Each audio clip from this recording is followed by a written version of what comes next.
सो आप नोट कर सकते हैं। सो आपका जो ऑप्टिकल मॉडल है that is from Roy and Nigam chapter number 10। सारा लिटरेचर वहीं से है, आपके सारे के सारे नोट्स वहीं से बने हुए हैं। सो ऑप्टिकल मॉडल की जरूरत क्यों पड़ती है? बिकॉज हम ऑप्टिकल मॉडल में हमें पता है कि मैंने स्टार्टिंग में बताया था आपको कि आपके पास अगर रिएक्शन है तो रिएक्शन के लिए आपको कॉम्प्लेक्स पोटेंशियल चाहिए। अगर सिंपल स्कैटरिंग है तो आप नॉर्मल रियल पोटेंशियल आप यूज कर सकते हैं। ठीक है जी। तो अगर कॉम्प्लेक्स पोटेंशियल आपके पास आ गया तो वहां पे ऑप्टिकल मॉडल आ जाता है, जहां पे आपके पास analogy from the diffraction and interference in the quantum physics, quantum theory of light, you can use refraction theory for the scattering and other phenomena. ठीक है जी। तो आप सारी की सारी बात वहां से एनालॉजी लेके कर सकते हैं। सो इंट्रोडक्शन दे रखी है। सो स्टार्टिंग में बोहर ने मॉडल दिया था, it was able to explain some of the results but not all. So in the strong interaction model of Bohr successfully explained the existence of, let me improve it little bit.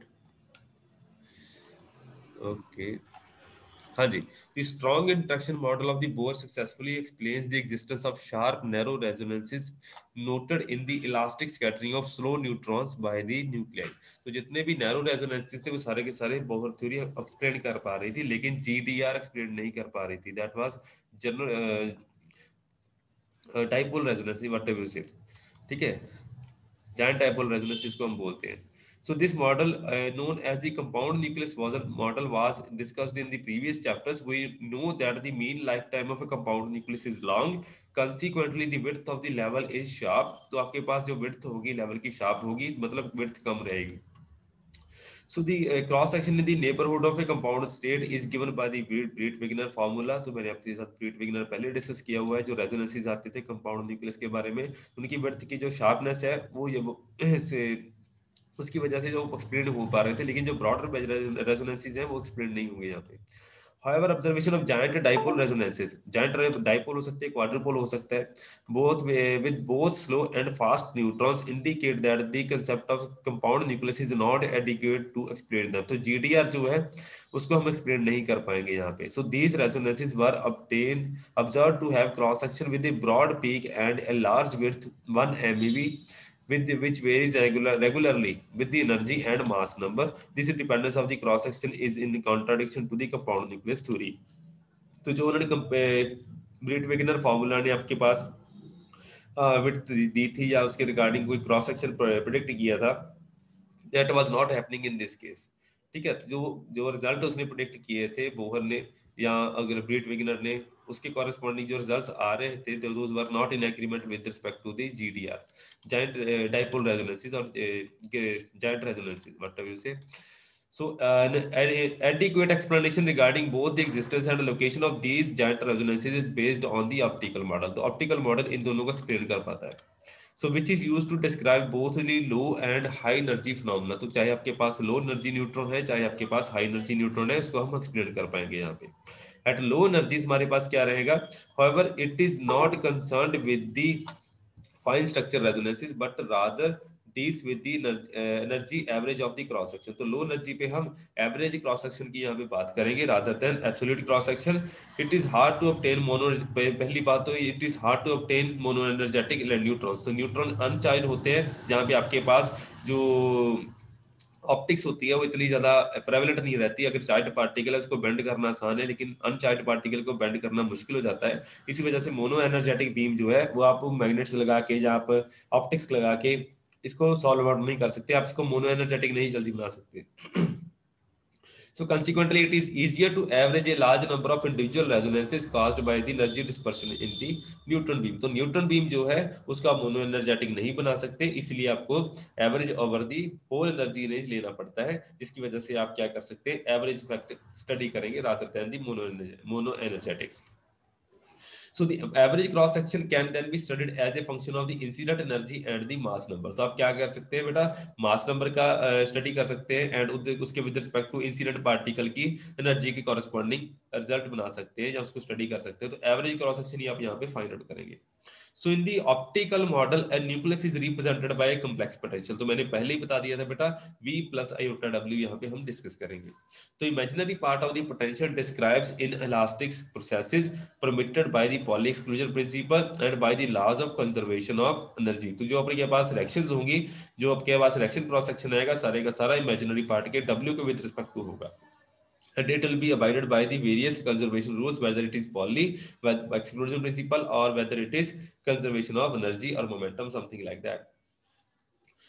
The Schrodinger equation when solved by for the optical potential. तो आपके पास potential आ गया बेटा, आपके पास Schrödinger wave equation है, उसमें आप potential को fit कीजिए एंड उसके कॉरेस्पॉन्डिंग आप वेव फंक्शन निकालिए या एनर्जी आइगन वैल्यूज यूज कीजिए। वो सारे का सारा पार्ट जब आप सॉल्व करेंगे तो आपको पता चलेगा कुछ एम्बिग्यूटीज भी होंगी, कुछ प्रॉब्लम्स भी आएंगी आपको सॉल्व करने में, लेकिन आपको कहीं ना कहीं उसमें एज मिलेगा, आपको कहीं ना कहीं उसका सोल्यूशन देखने के लिए मिलेगा। A function of space coordinates and energy of the bombarding particle gives the scattering and direction cross sections।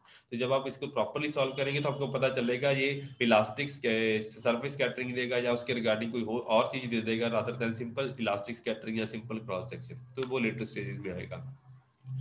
So both the real and imaginary part of the complex potential are energy dependent। तो पहली बात कि जो आपके पास जो complex potential है V plus iota W, वो सारे का सारा पार्ट जो है वो एनर्जी डिपेंडेंट है at low energies. Real part of the potential is similar to the potential used in nuclear shell model.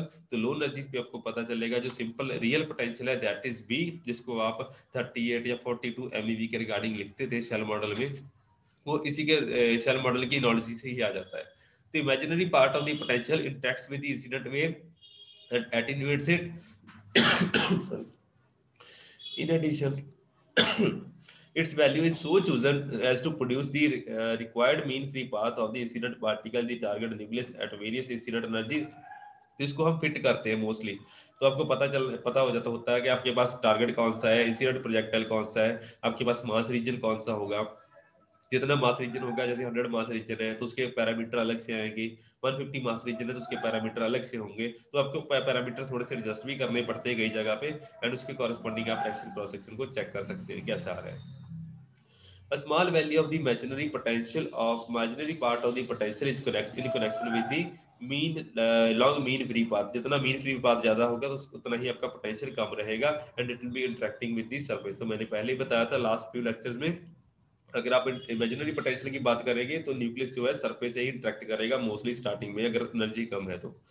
जो प्रोजेक्टाइल है वो सरफेस से स्क्रैच करके जब आपकी डायरेक्शन होगी सरफेस के नियर बाई हो जाएगी mostly.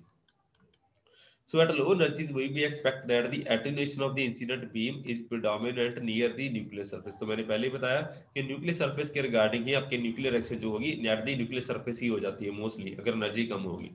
It may be due to the fact that imaginary part of the potential may be larger near the nuclear surface rather than it's deeper inside the nucleus. तो ऐसा भी हो सकता है कि जो इमेजिनरी पार्ट है, जो पोटेंशियल है, it is prevalent at the surface rather than the deep inside the nucleus.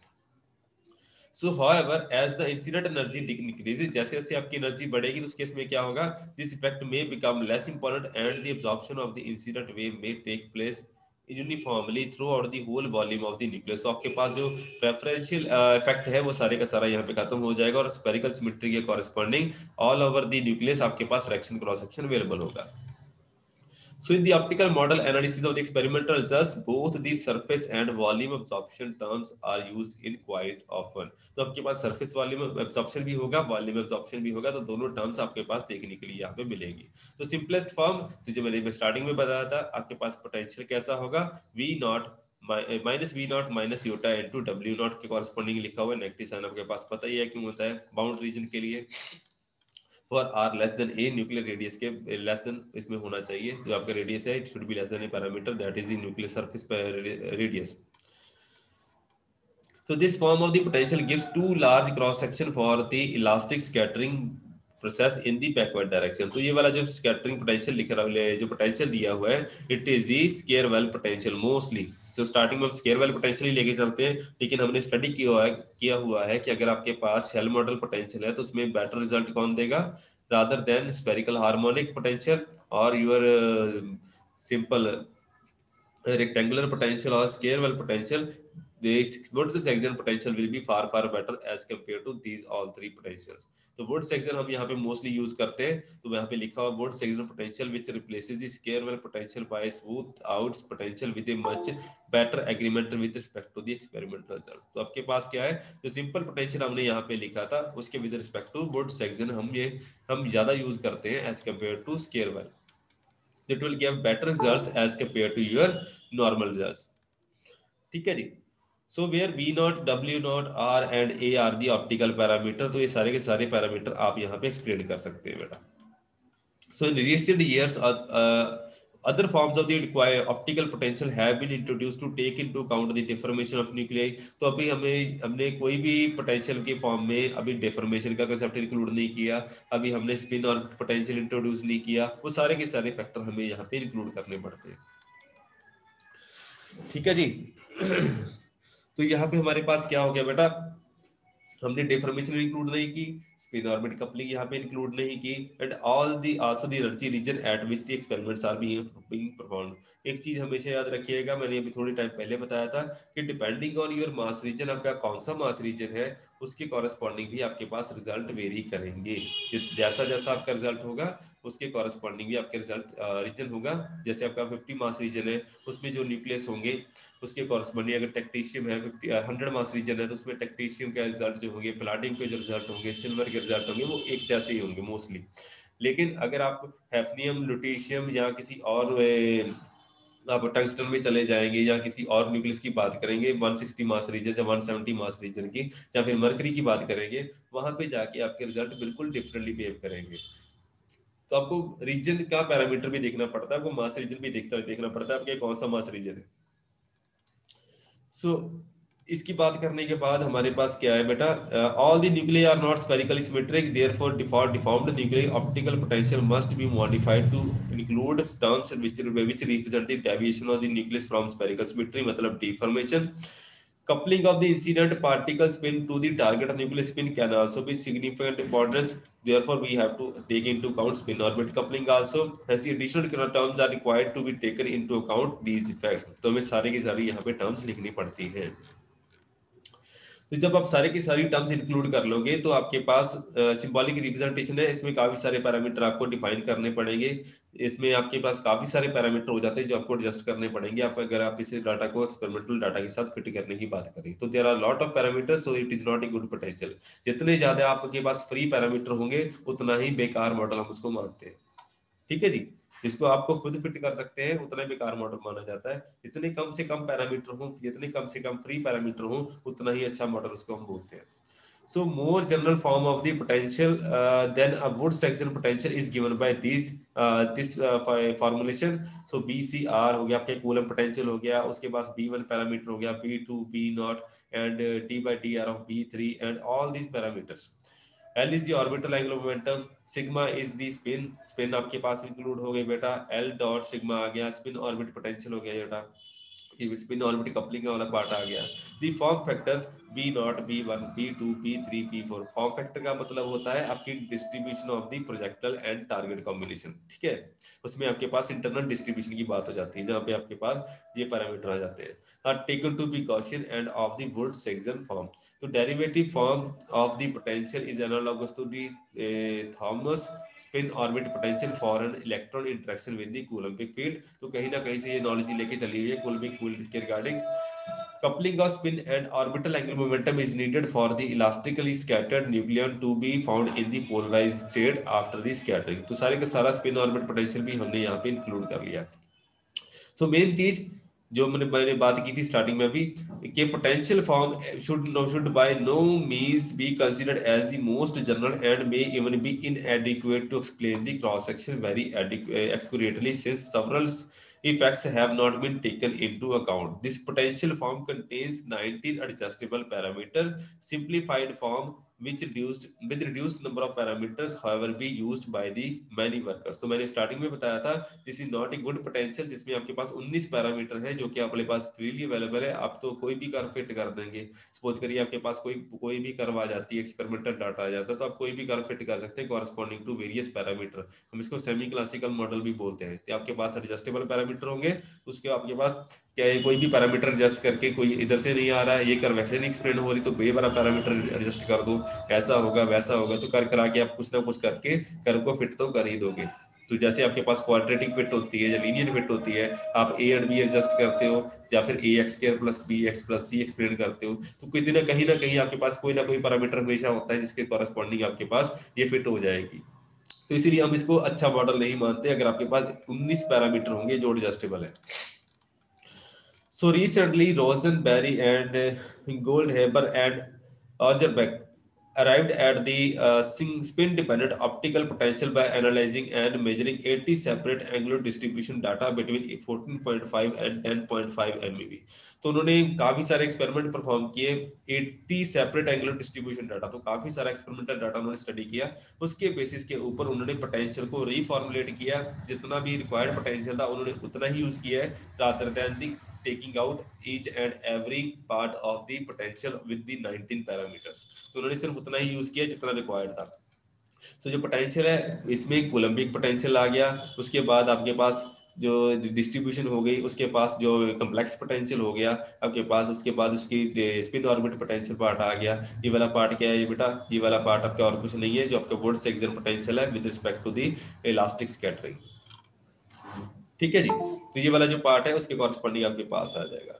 ये आपका लैम्डा क्रॉस जो है पायर कॉप्टर वेवलेंथ आ गई, we have they have published a unique set of parameters for both protons and neutrons which is applicable for a large number of elements in the periodic table. So these parameters are given by the following. So proton and neutron के corresponding जितने भी parameter हैं, उन्होंने 80 experimental data study किए थे, उसके बाद उन्होंने जितने भी पैरामीटर हैं उनको सेट आउट करके एक सिंपल सा जनरलाइज्ड फॉर्मुलेशन निकाला है। तो ऐसा सेट ऑफ फॉर्मुलेशन हम डिफरेंट मास रीजन के लिए फाइंड आउट कर सकते हैं। इन्होंने हो सकता है टोटल पीरियोडिक टेबल के लिए फाइंड आउट किया हो, लेकिन मोस्टली कई कई बार होता है कि हर एक सेट ऑफ पैरामीटर होते हैं कि हमारे पास इस मास रीजन के लिए 100 मास रीजन के लिए पैरामीटर कितने, 30 mass region, 50 mass region, 70 mass region, हर एक सेट ऑफ पैरामीटर होंगे corresponding to various mass region. लेकिन उस रीजन में, जिस रीजन की आप बात कर रहे हैं, वहां पे आपके पैरामीटर हमेशा ही फिक्स रहेंगे। अगर वो वेरी करते हैं तो फिर आपका मॉडल ठीक नहीं है। ठीक है, तो आपको ऐसे ही न्यूक्लियर फिजिक्स में मॉडल काफी सारे देखने के लिए मिल जाएंगे। The comparison between the predictions of the potential and the experimental data will be given in the later stages. तो इसके बारे में भी हम बात करेंगे। अब अभी फिलहाल की घड़ी हम थ्योरेटिकल मॉडल की ही बात करते हैं, उसके बाद उसके कितने अच्छे रिजल्ट आते हैं या नहीं आते हैं वो उसको हम स्टडी करेंगे। तो इसके काफी अच्छे रिजल्ट आए थे जो उन्होंने स्टडी किया था corresponding to spin orbit potential, spin orbit coupling या उसके साथ रिएक्शन क्रॉस सेक्शन को इंक्लूड करके सारे के सारे रिजल्ट्स अच्छे स्प्रेड हो जाते हैं। So optical model at low energies, low energy पे बात करते हैं तो वहां पे आपके मैंने पहली एक बात की थी कि सरफेस के कॉरस्पॉन्डिंग ही आपके पास रिएक्शन हो जाती है, आपको न्यूक्लियस के अंदर पेनिट्रेट करने की जरूरत नहीं होती।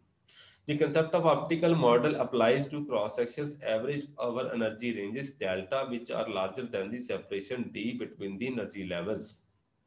सो ऑप्टिकल मॉडल जो है ये एवरेजिंग इफेक्ट की बात करता है। अगर एवरेज की इफेक्ट बात करेंगे तो आपके पास कॉन्टिन्यूस मॉडल होना चाहिए, तो कॉन्टिन्यूम होना चाहिए एनर्जी लेवल्स का। सो इसीलिए क्या करना पड़ेगा, तो एनर्जी लेवल्स के बीच में जितनी भी स्पेसिंग है that should be irrelevant here, तो उसका कोई मतलब नहीं होना चाहिए। एनर्जी स्पेसिंग जो है लेवल्स के बीच में इट शुड बी जनरलाइज्ड। तो इसीलिए मैं कहता हूँ, इन्होंने क्या है कि जो आपके एनर्जी लेवल्स के बीच में जो स्पेसिंग है जो that is capital D, it should be lesser as compare to level width. मतलब जो लेवल विड्थ है, हर एक लेवल की विड्थ है, it should be large enough to surpass the energy spacing, so that हम इसको कॉन्टिन्यूस मॉडल मान सके, कॉन्टिन्यूम मान सके। जो जैसे हमने कंपाउंड न्यूक्लियस में बोला था कि अगर आपके पास हायर एक्साइटेड स्टेट एग्जिस्ट करती है, लार्जली एनर्जेटिक न्यूट्रॉन आ जाता है, तो उस केस में हमारे पास क्या होता है, हायर स्टेट जो पॉपुलेट हो रही है उनको हम पहचान नहीं पाएंगे कि कौन सी स्टेट आ रही है, because it will be forming a continuum corresponding to lambda far far greater than capital D. तो वो वाला कंसेप्ट इन्होंने यहाँ पे इंप्लीमेंट किया है। तो एक्चुअल क्रॉस सेक्शन में fluctuate considerably with energy because of the resonances. तो जो आपके पास रेजोनेंसेस आ रहे हैं, तो आपके पास क्रॉस सेक्शन में not be a smooth curve, because आपके पास कई तरह की रेजोनेंसेस यहाँ पे इन्वॉल्व हो जाएगी। However, the process of averaging leads to cross section that very smoothly with energy. तो आपके पास एवरेजिंग इफेक्ट जो है, अगर आप इंडिविजुअल के लिए परफॉर्म करेंगे तो रेजोनेंसेस आएंगे, एवरेजिंग इफेक्ट के लिए करेंगे तो आपके पास क्या आएगा, स्मूथली वेरिंग फंक्शन आ जाएगा। तो in the following we shall neglect the spin of the incident nuclear, तो यहाँ पे हमने स्पिन को छोड़ दिया है। तो आपके पास किसी भी पैरामीटर की अगर एवरेज वैल्यू निकालने जाए तो उसका वेट फैक्टर के कॉरेस्पॉन्डिंग उसका इंटीग्रेशन आप निकाल सकते हैं। ठीक है, ये फैशबैक पॉटर ने दिया था, विस्कॉफ ने दिया हुआ है, तो इन्होंने की कॉरेस्पॉन्डिंग क्या है, ये आपका वेट फैक्टर है रो के कॉरेस्पॉन्डिंग। तो आज सारा का सारा थ्योरेटिकल डिस्कशन है, आप इसको थोड़ा सा डाइजेस्ट करना पड़ेगा आपको। सो रो आपका क्या है, थ्योरेटिकल वेट है किसी भी पैरामीटर का, ये आपका पैरामीटर है, उसका थ्योरेटिकल वेट एंड उसकी integration corresponding to your given parameter, जिसके विद रिस्पेक्ट टू आपने वैल्यू निकालनी है। ये आपका पैरामीटर जो है, इसकी वैल्यू कौन कौन से कहाँ पे रीजन में एक वैलिड होगी या नहीं होगी, ये पैरामीटर दे रखा है। तो कोई भी पैरामीटर आप ले सकते हैं, उसकी जनरलाइज्ड वैल्यू, एवरेज वैल्यू आप यहाँ से निकाल सकते हैं। सो अनदर कन्वीनियंट फॉर्म जो आपके पास ये जो पैरामीटर है उसके कॉरेस्पॉन्डिंग आप यहाँ पे निकाल सकते हैं, जो इसको जनरलाइज करके 1/π x² + डेल्टा²। हमें कुछ नहीं पता इनमें से डेल्टा का मतलब क्या होगा या कुछ भी होगा, तो अभी मैंने इसको जनरलाइज नहीं किया। The final result of averaging should not depend on the exact value of delta. तो अभी हम किसी भी पैरामीटर की एवरेज वैल्यू निकाल रहे हैं, जैसे हमने क्रॉस सेक्शन की एवरेज वैल्यू निकालनी है, तो उसके कॉरेस्पॉन्डिंग हमें एक डेल्टा पैरामीटर चाहिए होगा जिसकी हम एवरेज निकाल सकें।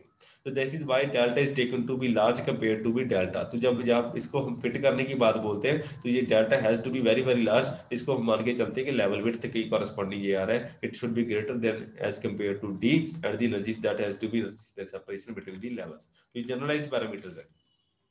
तो इसके कॉरेस्पॉन्डिंग अगर हम वही next define the various cross section, तो जो हमने ऑप्टिकल मॉडल के केस में हमने बात की है कि आपके पास क्रॉस सेक्शन कौन कौन सा होता है, एक आपके पास होगा स्कैटरिंग, एक आपके पास होगी रिएक्शन। तो टोटल स्कैटरिंग क्रॉस सेक्शन क्या आएगा, तो टोटल क्रॉस सेक्शन आ जाएगा elastic scattering plus reaction cross section, यहाँ पे इवॉल्व हो जाएगा। तो यहाँ पे कंपाउंड न्यूक्लियस की ऐसी बात नहीं है, टोटल रिएक्शन ही आ जाएगी, इसमें आपके पास रेजोनेंस भी बनेंगे। So we note that the solution of the Schrodinger wave equation for the scattering problem in the asymptotic region is given by, तो हमारे पास जो asymptotic region में आपके पास Schrodinger wave equation का wave function होगा, तो it will be given by this value। ये आपके पास L wave हो गई, S wave होगी और P wave होगी, सबके लिए आपको इसके जनरलाइज करना पड़ेगा। तो ये wave function है वो इस फॉर्म में दिया हुआ है। यहाँ पे आपके पास जो फेज शिफ्ट आएगा that will be given by S parameter, ये आपके पास स्फेरिकल हार्मोनिक्स दे रखे हैं L at 0, M quantum number 0 दे दिया यहाँ पे, उसके कॉरेस्पॉन्डिंग बाकी सारे पैरामीटर यहाँ पे फिल आउट करने पड़ेंगे आपको। So where the first term represent the incoming spherical wave, तो जो फर्स्ट टर्म है ये आपके पास इनकमिंग स्फेरिकल वेव होगी, और जो सेकंड को है वो आउटगोइंग स्फेरिकल वेव होगी। आउटगोइंग वेव है, इनकमिंग वेव है, जो सारे का सारा पार्ट हमने पहले भी डिस्कस किया हुआ है लास्ट चैप्टर में, जहाँ पे हमने सॉल्यूशन फाइंड आउट किया था कॉरेस्पॉन्डिंग टू वेरियस पैरामीटर, जहाँ पे हमने फेज शिफ्ट की वैल्यू निकाली थी। ये सारा का सारा वहाँ पे ईटा लिखा था, यहाँ पे एस लिखा है बेटा, इस सिर्फ इतना ही फर्क है।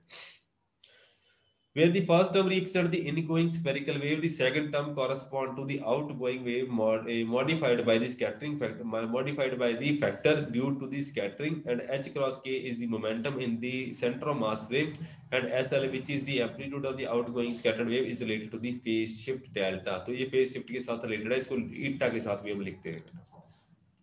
Differential cross section for elastic scattering, तो इलास्टिक स्कैटरिंग के केस में डिफरेंशियल क्रॉस सेक्शन ऐसे दिया जाता है बेटा, ये स्टैंडर्ड पैरामीटर है, ट्रॉयड निगम की बुक में सारे एक्सप्लेन किए हुए, मैं बार बार डिटेल में नहीं जाऊंगा, वहां से अगर आपको जरूरत है तो वहां से आप फाइंड आउट कर सकते हैं, आपको बुक पढ़नी पड़ेगी सारी।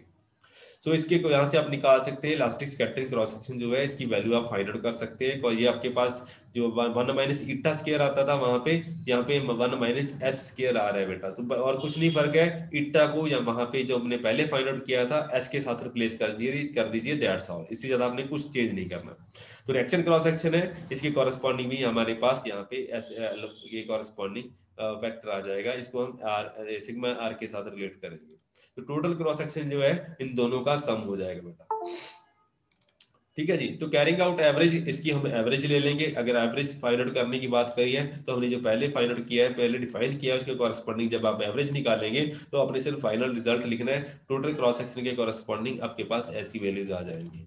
So it is usual to define the shape elastic scattering, which depends on the averaged S of L and the compound elastic scattering fluctuation cross section as given by. तो इस total reaction cross section को define करने के लिए, इसकी average value को define करने के लिए हम थोड़े से नए पैरामीटर इंट्रोड्यूस करते हैं, जिसमें हम क्या कहते हैं कि इलास्टिक स्कैटरिंग की बजाय हम शेप इलास्टिक स्कैटरिंग डिफाइन करते हैं, और रिएक्शन की बजाय हम कंपाउंड इलास्टिक स्कैटरिंग की बात करते हैं। तो जब जो स्कैटरिंग है उसको दो पार्ट में डिवाइड कर दिया। एक होती है आपकी डायरेक्ट स्कैटरिंग, जो आप जिसमें आप प्रोजेक्टाइल आता है और टारगेट के साथ आप स्कैटर करके न्यूक्लियस भाग जाएगा, ठीक है, वो हो गया आपकी डायरेक्ट स्कैटरिंग। एक हो गया आपने कंपाउंड न्यूक्लियस बनाया, कंपाउंड न्यूक्लियस होने के बाद भी जो न्यूक्लियस है वहां से जो प्रोजेक्टाइल बाहर निकला, it is giving some type of scattering, मतलब इंसिडेंट पार्टिकल की एनर्जी और जो टारगेट जो कंपाउंड न्यूक्लियस बाद बनने के बाद जो एनर्जी निकली है प्रोजेक्टाइल की, it is of the same order, तो आप हम उसको क्या बोलेंगे, स्कैटरिंग ही बोलेंगे। So there are two types of scattering. One is called direct scattering and second one is called compound nucleus scattering. तो इसमें हमने दो लिखा हुआ है, दो टर्म लिखी हुई है। One is corresponding to shape elastic, second one is corresponding to compound elastic fluctuation cross section. तो ये वाले पार्ट तो हम यहाँ पे डिफाइन करेंगे और कुछ नहीं है, इनमें से दो टर्म यहाँ पे डिफाइन कर दिए हैं। तो शेप इलास्टिक स्कैटरिंग जो है बेटा, इनमें से डिफाइन करेंगे तो 2l+1, तो सब में कॉमन है 1 - SL की एवरेज का होल स्क्वायर आ जाएगा। तो ये वाला जो पार्ट है, ये यहाँ पे आप इसको इंट्रोड्यूस कर सकते हैं। जो फर्स्ट हाफ है उसको सिग्मा SE के साथ यहाँ पर रिप्लेस कर सकते हैं। जो कंपाउंड इलास्टिक है उसके केस में भी आप ये वाली टर्म डिफाइन कर सकते हैं। जो सेकंड हाफ है उसको हमने कंपाउंड इलास्टिक के साथ लिख दिया है, जैसे V + आयोटा W, पहले इलास्टिक उसके बाद रिएक्शन। यहाँ सिमिलरली यहाँ पे हमने क्या किया, एक शेप इलास्टिक है उसके बाद कंपाउंड इलास्टिक के कॉरेस्पॉन्डिंग आप इसको डिफाइन कर पा रहे हैं।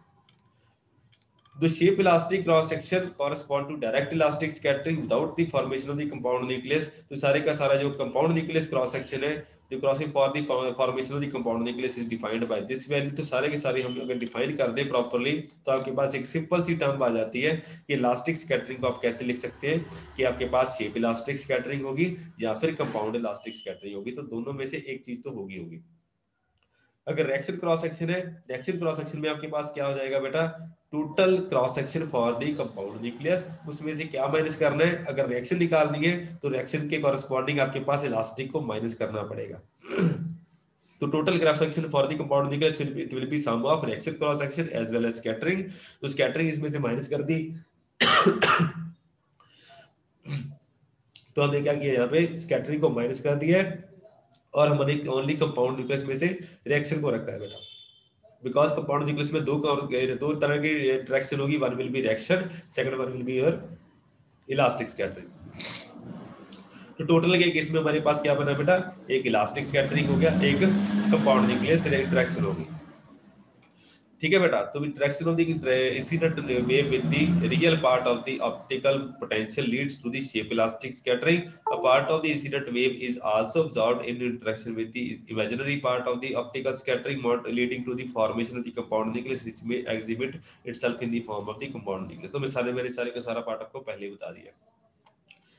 The compound elastic scattering is not predictable in detail by the optical model. If its cross section is small, then various types of technical reactions हम इस डिटेल में नहीं जाएंगे। ये बार सारे का सारा पार्ट हम यहाँ पे डिस्कस कर चुके हैं almost. Because of the averaging effect, averaging effect की वजह से आपके पास द एवरेज फेज शिफ्ट जो है from the complex potential give, आपके पास जो जब आप एवरेज इफेक्ट को आप इंक्लूड कर लेंगे उसके कॉरेस्पॉन्डिंग जो आपके पास फेज शिफ्ट आएगा उसको आप एवरेज वैल्यू लेनी पड़ेगी। तो क्या आप इसको कंपेयर कर सकते हैं आप इसको कंपेयर कर सकते हैं corresponding to various interactions 13 of a जो 13 ऑफ सी जो आपके पास अभी इक्वेशन ड्राइव किया उसको प्रीवियस इक्वेशन के साथ कंपेयर करेंगे 11th चैप्टर के साथ, सॉरी प्रीवियस आर्टिकल के साथ, तो आपको पता चलेगा कि आप इसको मॉडल कर सकते हैं। तो अगर आपके इनको मॉडल करेंगे प्रॉपर्ली फ्रॉम इक्वेशन 14, जब मैं ज़्यादा डिटेल में नहीं चाहूँगा, अदरवाइज बहुत सारा पीछे इधर उधर घूमना पड़ेगा।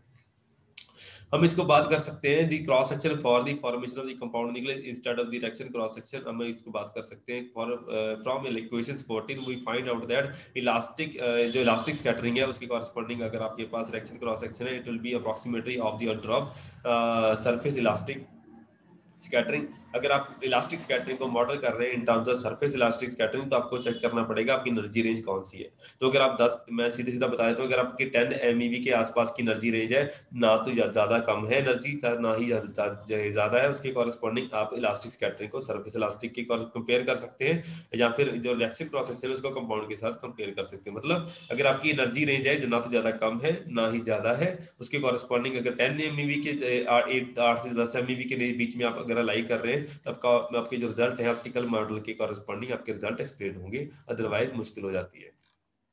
So at energies lower than 10 MeV, it should be taken into account. Otherwise आपको सिंपल मॉडल जो हमने ये वाली इक्वेशन लिखी है, तो ये वाली टेक केयर नहीं होगी, अदरवाइज आपको टेक केयर करना पड़ेगा। 10 MeV के रेंज में ये वाली एनर्जीज आपके पास ये वाले इक्वेशंस वैलिड होंगी। ठीक है बेटा, तो सिंपलीफाई इसको कर सकते हैं, आप इसको देख लेना एक बार। ठीक है बेटा, तो कल बाकी वाला पार्ट हम डिस्कस करेंगे, इसके जो एक्सपेरिमेंटल रिजल्ट्स हैं कितने आएंगे, कितना काउंट फॉर करेंगे, या कितने एक्सपेरिमेंटल रिजल्ट आपके थ्योरेटिकल मॉडल को सपोर्ट करेंगे या नहीं करेंगे, वो वाला पार्ट हम कल डिस्कस करेंगे बेटा। तो थैंक यू वेरी मच। अगर कोई डाउट है या क्वेश्चन है तो बताइए।